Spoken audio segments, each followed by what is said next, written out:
Let's explore caching levels.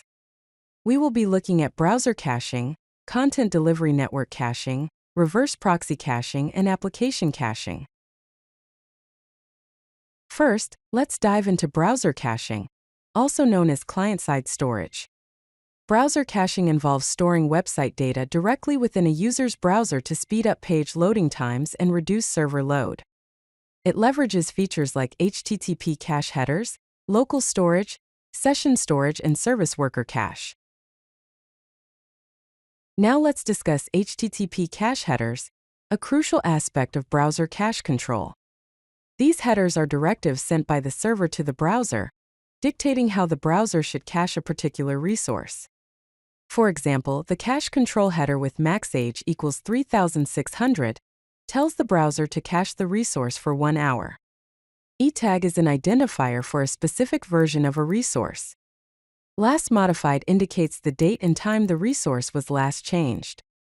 Expire specifies the date and time after which the resource is considered stale. And a comment says cache for 1 hour, validate with server. Now let's talk about content delivery network caching. A content delivery network is a geographically distributed network of servers designed to efficiently deliver content to users based on their location.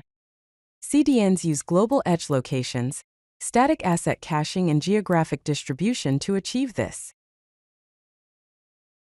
Now let's look at content delivery network configuration. This is a code snippet that shows how content delivery networks can be configured, including setting cache rules and time to live, or TTL values. The code shows a CloudFront cache behavior. The path pattern is set to /static/*. This means that it applies to every file in the static folder. Time to live is set to 86,400, which equals 24 hours. Compress is set to true, and viewer protocol policy is set to redirect to HTTPS. Let's explore reverse proxy caching, a server-side gateway technique. A reverse proxy sits in front of one or more origin servers, intercepting client requests.